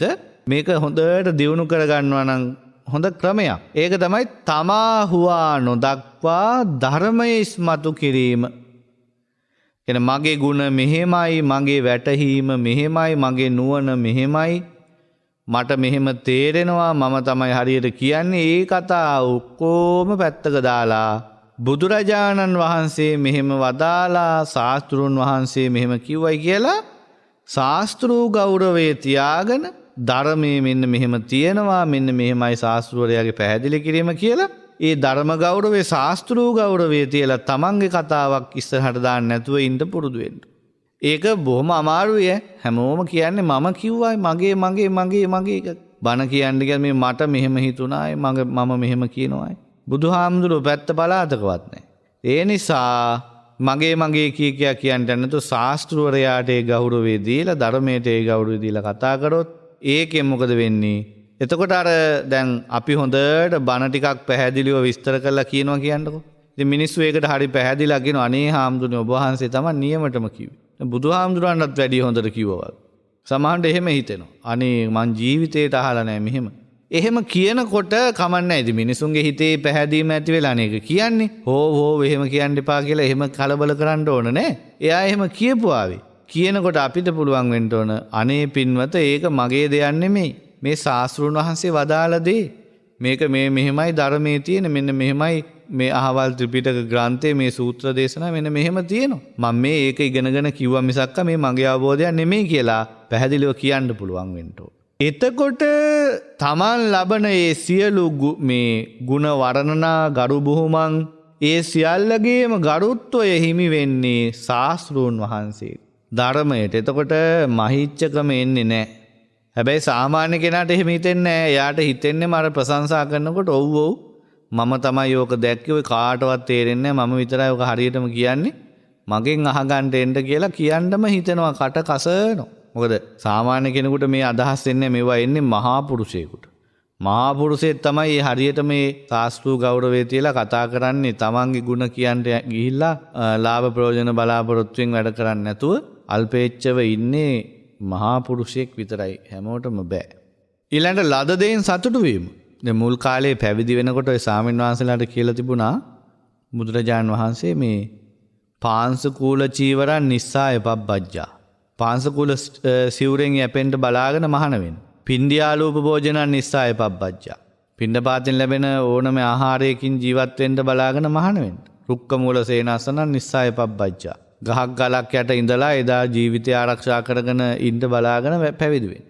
පෝති මුත්ත බේසජ්ජන් නිස්සාය පබ්බජ්ජා. ස්වකීය මූත්‍රා වලින් බෙහෙත් තෙත් හදාගෙන ලෙඩ දුක් කරදර සුරු කරගන්න ඒවට බෙහෙත් තෙත් කරගන්න බලාගෙන මහාන වෙන්න. මේක තමයි අපේ ක්‍රමය. කියලා බුදුරජාණන් වහන්සේ මේ විදිහට ඉන්න ඕන කියලා පැවිදි වෙන අයට අනුශාසනා කළා. දැන් Tamanට දැන් පැවිදි වෙනකොට හොඳ ආහාර පාන හොඳ සිවුරු පිරිකර බෙහෙත් ඒ කතාවක් බලාගෙන එන්න එපා. මොකද ඒව හම්බෙනවත් ඇති නැතුවත් ඇති. ඉතින් ඒ අතර ඊතර චීවරන් මේ හදිසිය හරි හොඳ සිවුරක් ලැබුණොත් ඒක අනේ එපා කියලා විසි කරන්න ඕනේ. ඒක බාර ගන්න එක ගැටලුවක් නැහැ. ඒතර කවුරු හරි රාජ මහා මාත්‍රු දානි ටිකක් පූජා කරනවා නම් බෙහෙත් ඖෂධ ටිකක් දෙනවා නම් ඒක බාරගත්තට වරදක් නැහැ. හැබැයි බලාපොරොත්තු වෙන්න එපා. ලද දෙයින් සතුටු වෙන්න කිව්වේ ඒකයි. Tamante ලැබෙන සුළු දේ දැන් පින්දපාතේ ගියාම මොන හරි පොඩ්ඩක් ලැබෙයි. ඒකෙන් සතුටු වෙන්න. ඒක ලද දෙයින් සතුටු වෙන්න. අනේ මේකට ලුණු නෑ, මේකට මිරිස් නෑ, අරකයි මේකයි දිග පළල ඕනේ. එතකොට දැන් මෙහෙම කිව්වහම සමහර කට්ටිය අනේ අපිට නම් බෑ මේ මහානකම අපි යනවා යන්න කියලා ගියා. ඒ අතර හැබැයි කිව්වා සමහරව අපිට මේක මේ මහාන වුණාට පස්සේ මේ විස්තරේ කිව්වා නම් කොහොම හරි අපි කාගෙන ඉන්නවා. දැන් ඉතින් මේක දැනගෙනත් ආයෙ ඉතින් මහාන වෙන්න බෑ. මේක මහා කරදර වැඩක් කියලා සමහර අය ගියා යන. ඉතින් බුදුරජාණන් වහන්සේ ඒ වෙලාවේ පරණ ස්වාමීන් වහන්සේලාට කියනවා එහෙනම් අලුතෙන් මහාන වෙන්න එන අයට කලින් මොක කියන්න එපා. ඉස්සෙල්ලා පැවිදි කරලා ඉවර වෙලා දවස් දෙකක් ඉඳලා හිමීට කියන්න මේකයි මහානකම කියලා. ඒතර කෙනෙකුට හිතෙන්න පුළුවන් බුදුහාමුදුරුවෝ බොහොම නපුරු වැඩක් කරලා තියෙන්නේ මේ කැමැති නැති අයවත් බලෙන් රවට්ටාගෙන තියාගෙන පස්සේ මේ කියලා කලින් කිව්වනම් එයාලා කැමති නම් ඉන්නව නැත්තම් යනවනේ කියලා හිතෙන්න පුළුවන් මේක අහද්දි. නමුත් බුදුවරේගේ අනුකම්පාව ඔය අපේ අනුකම්පාව වගේ සීනි බෝල ටොපි චොකලට් සූකිරි වගේ අනුකම්පාවක් නෙමෙයි. උන්වහන්සේ අනුකම්පා කරන්නේ සංසාරෙන් එතර වෙන්න. එදාට ඔය පොඩ්ඩක් සතුටු වෙන්න එහෙම ගන්න නෙමෙයි. ඒ නිසා උන්වහන්සේ දන්නවා මේ සුළු දුකක් වේදනාවක් කරදරයක් තමයි දැන් තමන් හිතුමනාපෙට ප්‍රණීත ආහාර පාන නැතුව පින්ඩපාතෙන් හම්බෙන මොන හරි කන එක ඒ වෙලාවට දුක්ඛ ප්‍රතිපදාවක් තමයි දුෂ්කර. නමුත් උන්වහන්සේ දකිනවා මේ ජීවිතයේ ඔය සුළු කාලේ එහෙම දුෂ්කරව ගෙවලා හෝ ගුණධර්ම දියුණු කරගෙන යා මාර්ගඵල ලැබලා සසර දුකෙන් නිදහස් වුණොත් එයාට සංසාරේ බොහෝ කාලයක් සතර අපාවල විඳින්න තියෙන දුක් නැති වෙලා යනවා. දෙවියන් මිනිසුන් අතර ඉපදුනත් අප්‍රමාණ දුක් තියෙනවා. ඒව නැති වෙලා ගිහිල්ලා සදාතනික සැපයකට යනවා. මේ කෙටි කාලීන දුක කොහොම හරි දරාගෙන ගුණධර්ම දියුණු කරගත්තොත් කියන එක බුදුරජාණන් වහන්සේ දකිනවා. ඒකයි මෙතන තියෙන උන්වහන්සේගේ අනුකම්පාව. ඉතින් දැන් බලන්න ලද දෙයින් සතුටු නොවුනොත් එහෙමනම් නොඑක් විදිහේ කුහකකම් කුහනා ලපනා ලාභේන ලාභං නිජගින්සනතා කියන මෙව ඇති වෙනවා. ඕන දේවල් කැමති දේවල් ලබා ගන්නට නැති ಗುಣ කියනවා. නේමිත්තකා නිමිති කියනවා. අර ඉස්සර කාලේ අපි අහලා තියෙන ඔය පින්නපාත ගිහපු හාමුදුරුව කෙනෙක් අර මේ මාළු පෙත්තක් එහෙම දැකලා දොර මුල්ලේ තිබිච්ච උද්දණ්ඩක් එහෙම දැකලා ඒ ගෙදර මිනිස්සයාට කිව්ව කතාව. එයාලා මෙන්න මෙහෙම ණයෙක් ආවා මෙන්න මෙහෙමයි කියලා ඒ කතාව දන්නවනේ. ඉතින් මේ නිමිති කියනවා අර සමහරු මෙහෙම කියනවා දැන් ඔන්න මේ කාලේ රඹුටන් තියෙනවා. මේ කාලේ ඉතින් අපි දන්න කියන හිතවත් දායක අම්මා කෙනෙක් හරි මහත්තයෙක් හරි හම්බුනොත් මේ කාලෙට වෙනදනම් රඹුටන් ලැබෙනවා නේද අම්මා කියලා කිව්වොත් එහෙම අර උන්ද ඔළුවේ අත ගහගෙන අයියෝ රඹුටන් තිබ්බා ගේන්න බැරි වුණානේ. ඒ කියන්නේ අපේ හාමුදුරුවෝ රඹුටන් වලට ආසයි වගේ ෂා මට ගේන්න බැරි වුණානේ. ඇයිද දැන් ඊට පස්සේ උන්දයි අනේ එහෙනම් පුතෙක්ගේ අතේ හරි එවන්න. ඉතින් පහවදා ගහ පිටින්ම කඩලා මල්ලක දාලා ඕන්න ළමයෙක්ගේ අතේ එවනවා හාමුදුරුවෝ. නිමිති කියන නේමිත්තකා. එතකොට දැන් ඔය මොන හරි ආධාරයක් උපකාරයක් කරාම කියනවා අනේ අපේ මේ අහවල් මහත්තයා හරියට මේ පන්සල වෙනුවෙන් වැඩ කරලා තියෙනවා. එතුමා ඉන්නකම් අපිට බය වෙන්න දෙයක් නැහැ ඕන වෙලාවක. දැන් අර මිනිස්සයාට අනේ ස්වාමීන් වහන්සේ මට කොච්චර මේකද කියලා ඔන්න ඉතින් බොක්කේ තියෙන එක හරි ගලවලා දෙන්න බලනවා. මේ මොකද ලාභේන ලාභං නිජගින්සනතා. ඒ ලාභ ලබා ගන්න එක එක දේවල් කියනවා. නැති ಗುಣ කියනවා ලාභේන ලාභං නිජගින්සනතා. එක එක දේවල් කියනවා මෙහෙමයි කිය බොරුවටත් එක්ක වර්ණනා කරනවා. 100ක් දුන්නොත් 1000ක් දුන්නා කියනවා. ඉතින් ඔහොම වර්ණනා කරලා අර මිනිස්යාගේ හිතේ ඇති කරනවා ඒ හැඟීම. ඒක පිරිසිදු ලාභයක් ලැබීමක් එහෙමත් නෙමෙයි. භික්ෂුවකට ඒක සම්මා ආජීවයක් වෙන්නේ නැහැ. අර මිනිස්සයත් ඒ වෙලාවේ කලබල වෙලා දුන්නට ඒකේ ලොකුවට පිනක් රැස් කරගන්න පුළුවන් වටපිටාවක් හැදෙන්නේත් නැහැ. ඉතින් නිමිති කියලා ගන්නේවත් ඒ වගේ අර කිව්වේ මේ කාලේ අඹ තියෙනව නේද? ඒ නිමිති කියනවා ඉස්සර මෙන්න මෙහෙම මෙච්ච මේ කාලට හරි ලොකුවට අඹ හැදෙනවා බොහොම රස රඹුටන් තියෙනවා නේද අම්මලාගේ වත්තේ කියලා ඉතින් කිව්වහම මිනිස්සු ඉතුරු ටික හිතා ගන්න එහෙනම් අපේ හාමුදුරන්ට රඹුටන් ගෙඩියක් වළඳන්ට හිතිලා වෙන්න ඇති කියලා ඕම් පස්සේ කඩලා එවනවා. ඒ ලාභය එච්චර හොඳ ලාභයක් නෙමෙයි. ලද දෙයින් සතුටු වීම කියන කාරණෙට වැටෙන්නේ නැහැ මේක එතකොට. ඊළඟ එක හුදකලාවේ වාසය. සමහර හුදකලාවේ ඉන්න භික්ෂුන් වහන්සේලාට භික්ෂුණීන් වහන්සේලාට එහෙම නැත්නම් උපාසක උපාසිකාවෝ ළඟට එනවා කට්ටිය. තවත් භික්ෂුන් වහන්සේලා භික්ෂුණීන් වහන්සේලා එනවා ප්‍රශ්න අහගෙන යන්න, ගුණධර්ම අහගන්න. ගිහි අය එනවා, රාජරාජ මහා මාත්‍යරු එනවා, වෙන ආගමික නායකයෝ එනවා. යාලා එන්නේ මොකටද? එකට කතා බහ කර කර ඉන්න, ගැටෙන්න, එතකොට වාද විවාද කරන්න එහෙම එනවා. දැන් සමහර අය කැමති අසවලා මගේ ළඟට එනවා නම් හොඳයි. මට අසවලාගේ ගැටලුව විසඳන්න තිබ්බනම් හොඳයි. දැන් ජනාධිපතිට තියෙන ගැටලු, අගමැතිට තියෙන ගැටලු, ලොකු මැති ඇමතිවරුන්ට තියෙන ගැටලු විසඳන්න සමහරලාට හාමුදුරුවරුන්ට එහෙම හරි ආසයි හිතෙනවා. ඒ කියන්නේ ජනාධිපතිතුමත් මගේ ළඟට තමයි එන්නේ ප්‍රශ්න විසඳ ගන්න. ඒ කියන්නේ මම නිකන් ජනාධිපති උපදේශක කියලා කියන්න හරි ආසයි. එහෙම මිනිසුන්ට ආසාවක් ඇදෙන මේ රටේ ලෝකේ වැඩි දෙනෙක් මට කතා කරලා තමයි ප්‍රශ්න වලට උත්තර ලබා ගන්න. මං තමයි වැඩකාරයා කියලා හිතේ. එහෙම ඉඳලා එහෙම කැමැති කට්ටිය ඉන්නවා. ප්‍රශ්න විසඳන්න බලෙන් යනවා. ඒකල ගුටි කාලේන වෙලාවකට සවුත් වෙලා හොඳ දැනුගත් අපේ හාමුදුරුවෝ ඔය ලොකු ලොක්කන්ගේ ප්‍රශ්න විසඳන්න මැදිහත් වෙලා නිකන් අර මේ විහිළු සපයන්නෝ බවට පත් වෙලා අපරාධේ වටිනා චරිත විනාශ වෙලා යනවා. ඉතින් ඒවා මේ හුදකලාවේ ඉන්න භික්ෂුවට හුදකලාවේ ගුණධර්ම දියුණු කරන වටිනා පුද්ගලයන්ට මහා කරදරයක් මේක. අර එක කතාවක් තියෙන ඒත් ඔය වගේ රජ කෙනෙකුට ආරංචි වුණා ස්වාමීන් වහන්සේ නමක් ඉන්නවා හරි ගුණවන්තයි මෙහෙම රහත් වෙලා කියලාත් කියනවා මිනිස්සු. ඉතින් මුන්වහන්සේව බලන්න ඕන කියලා හිතිලා මාලිගාවට වඩම්මුවා ගත්තා. ගන්ට දැන් සෑහෙන කරදරේ. මොකද පණිවිඩ යවනවා ස්වාමීන් වහන්සේ එන්නේ නැහැ. පණිවිඩ යවනවා එන්නේ රජුරු පණිවිඩය යවම අනිත් මිනිස්සු නම් දුවගෙන එනවනේ පණ එපා කියලා. මුන්නාන්සේ දැන් පණිවිඩ 3ක් 4ක් යවුවා ආවේ නැහැ. ඒපා රජුරුන්ට තරහ ගියා. රජුරු මොකද කළේ? ස්වාමීන් වහන්සේ එන්නේ නැහනේ හොඳ වැඩක් කරන්නම් කියලා ඒ පලාතෙම නියෝගයක් ඇරි අඬබෙරයක් ගහලා කිසිම අම්මා කෙනෙකුට දරුවන්ට කිරි දෙන්න තහනම්. කිරි දීලා අහුනොත් දඬුවම්. දැන් හරිනේ දැන් කිරි දෙන්න විදිහක් නැතුව පොඩි උන් බඩගින්නේ කෑ ගහනවා. අම්මලාට කිරි එරිලා උන්දලා ඒ වේදනාවෙන් කෑ ගහනවා. ඒක මහා ජරමරයක්. රජුරුවන්ගේ වැඩ. රජුරුව කියන්නේ එහෙම තම අමුතු රජවරු ඉන්නවා. ඉදත් ඉන්නවා අදත් ඉන්නවා. ඉතින් ස්වාමීන් වහන්සේට ආරංචි වුණා මේ රජුරුව මහ විකාරයක් කරනවා අන්න හරිය අර අසරණ මිනිස්සු තලා පෙළලා පෝලම් කරනවා. ඉතින් මේක හරියන්නේ නැහැ කියලා අර මිනිස්සු කෙරේ අනුකම්පාවෙන් රජුරුව කරන මේ මෝඩ වැඩේ මේක ඉවරයක් වෙන්න ඕන හින්දා ස්වාමීන් වහන්සේ වැඩියා මාලිගාවට. වඩිනකොට ඔන්න දැන් රාජ්‍යරුව දේවින් වහන්සේ දූ කුමාරිකාව මහා ඇමති අනිත් ඇමති නිකන් ඇමති ඔක්කොම පොලිම නිඳගෙන දැන් මුන්නාසෙට වන්දනා කරා. දැන් වඳිද්දී ඔන්න රාජ්‍යරුව වැන්දා. ඉස්සල්ලා මහරජා සුවපත් වේවා. දේවින් වහන්සේත් ඇවිල්ලා වැන්දා මහරජා සුවපත් වේවා. දුවත් ඇවිල්ලා වැන්දා මහරජා සුවපත්. මහා ඇමතිය ඇවිල්ලා වැන්දා මහරජා සුවපත්. දෙවෙනි ඇමතියා වැන්දා මහරජා සුවපත්. දොරටු පාලකයා වැන්දා මහරජා සුවපත් වේවා. රාජ්‍යව බලන යකඩෝ මේ මොකද්ද මේ?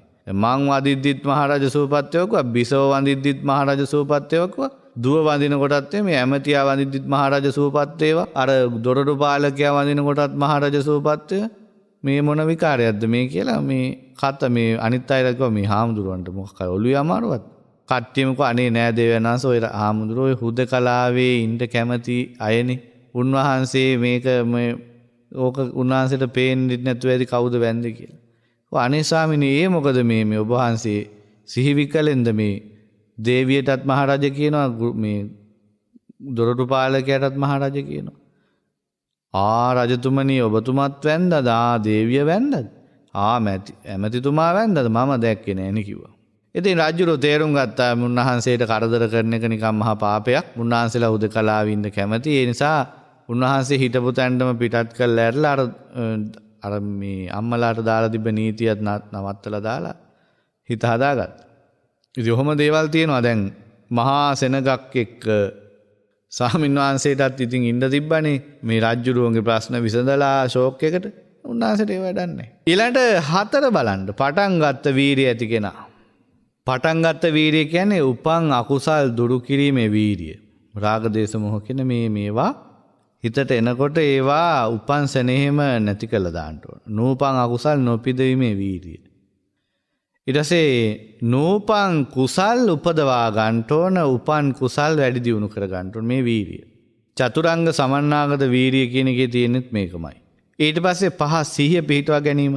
සතර සතිපට්ඨානි යුක්ත වාසය කරන්න. චිර කතම්පි චිර බාසිතම්පි සරිතා අනුසරිතා. තමන් කරපු කියපු දේ නැවත නැවත සිහිකොට වැරදි හදාගන්න. ඒ කියන්නේ පරණ දේවල් සිහි කරන්න පුළුවන් වෙන්න ඕන මුල ඉඳලා. කලකිරීමට දුකට අනේ මට මෙහෙම වුණා නෙමෙයි. වැරදි අඩුපාඩු ටික හදා ගැනීම සඳහා. මගේ අතින් මෙහෙම අඩුපාඩුවක් වුණා. අසවල් දවසේ මෙහෙම දෙයක්. චිර කතම් කලින් කියපුවා. චිර බාසිතම්පි කලින් කතා කරපුවා. හිතපුවා. දැන් අපිට මේ අද උදේ කරපු දේ මතක නැහැ. හරි වැරද්ද හදාගන්නේ කොහොමද? ආයෙත් ඒ මෝඩකම කරනවා. ආයෙ කරනවා. පරණ මෝඩකම් මතක තියෙන එකත් මෙතනදී බොහොම හොඳයි.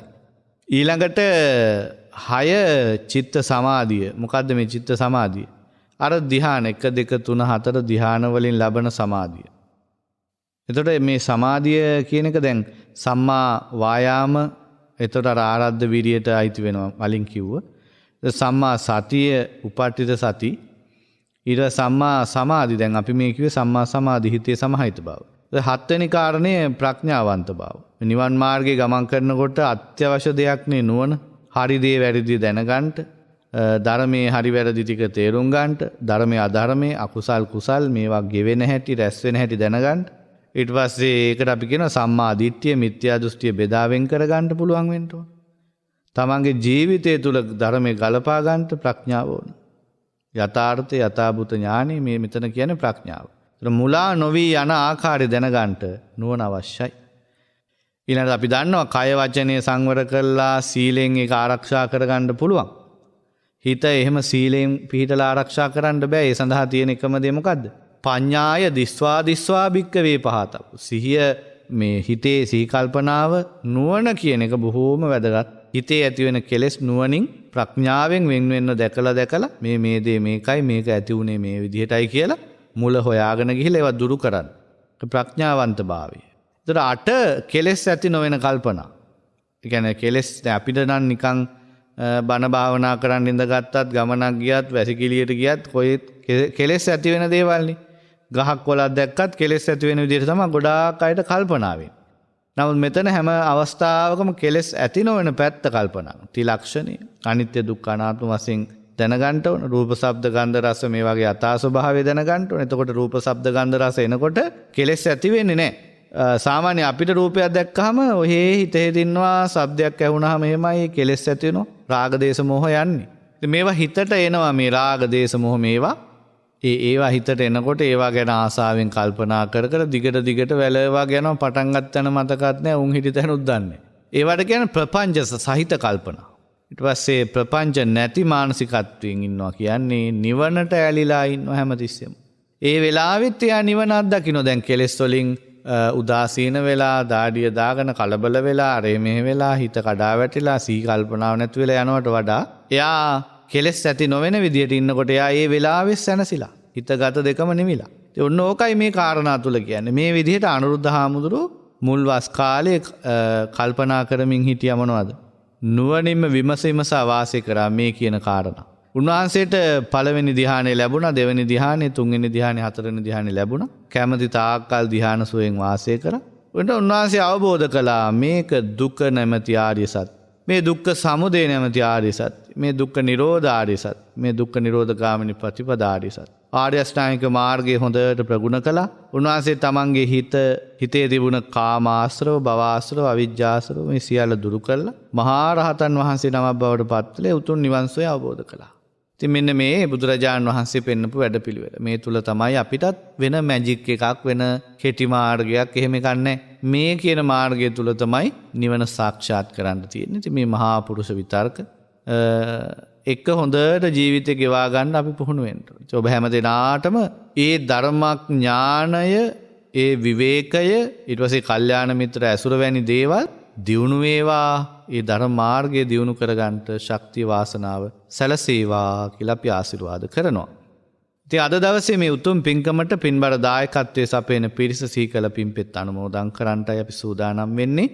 ඌව පරණගම ලුණු අටුගම ලිපිනේ පදිංචි WM කරුණාවතී මෞතුමිය දරුවන් වන දර්ශනී ගයානි සංජීව කියන පින්වත් දරුවන් ඇතුළු ඒ සියලු දෙනාගේම පින්බර දායකත්වයෙන් අද දවසේ මේ උතුම් ධර්ම දේශනාව සිද්ධ වෙන්නේ ඒ පින්නතුන් මේ දේශනාවට පින්බර දායකත්වය ලබා දීලා බලාපොරොත්තු වෙනවා ඌව පරණගම ලුණු අටුගම පදිංචිව සිට වසර 5කට පෙර 2017 5/23 අභාවයට පත් වුණ ආරේ ගුණරත්න සෙනෙහබර පියතුමන් ප්‍රධාන පවුලේ නමින් මිය ගියපු සියලුම ඥාතීන්ට පරලෝ වශයෙන් පින්පෙත් අනුමෝදන් කරන්න. ඒ වගේම සුජීවත් වෙන සෙනෙහබර මෑණියන් වහන්සේ WM කරුණාවතී මෞතුමියට නිදුක් නිරෝගී සුවය දීර්ඝායුෂ ප්‍රාර්ථනා කරන්න කල්පනා කරන ඒ වගේම මේ පින්කම සිද්ධ කරන දරුවන් වගේම මේ පවුල් වල ඉන්න ඥාතීන්ට හිතවතුන්ට වගේම පුංචි දරුවන්ට ආශිර්වාද කරනවා. චමින්ද සම්පත් ලක්මිනී කියන ඒ පින්වත් පිරිසට ආශිර්වාද කරන ඒ වගේම කුඩා දරුවන් හැටියට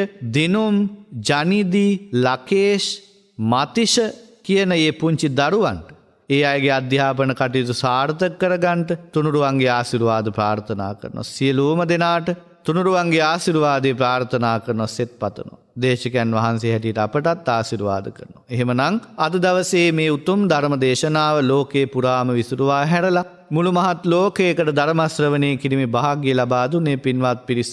උපදවාගත් ඒ සියලු ආනිසංස දෙවියන්ට ලැබේවා. දෙවියෝ සතුටෙන් අනුමෝදන්ව දිවේසුරු දියුණු කරගෙන ප්‍රාර්ථනා කරන බෝධියකින් උතුම් නිවනින් සැනසීම උදා කරගනිත්වා.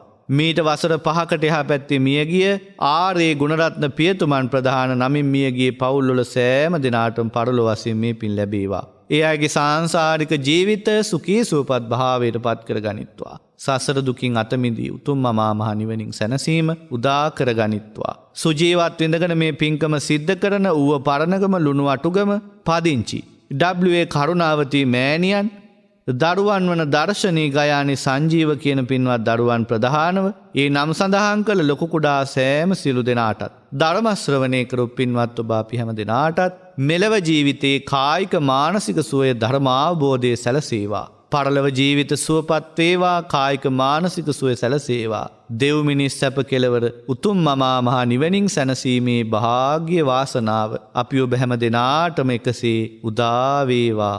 ආකාසට්ටා ච බුම්මට්ටා දේවා නාග මහිද්దికා පුඤ්ඤන්තං අනුමෝදිත්වා චිරන් රක්칸තු ලෝක සාසනං චිරන් රක්칸තු ධම්ම දේශනං චිරන් රක්칸තු ත්වං සදා.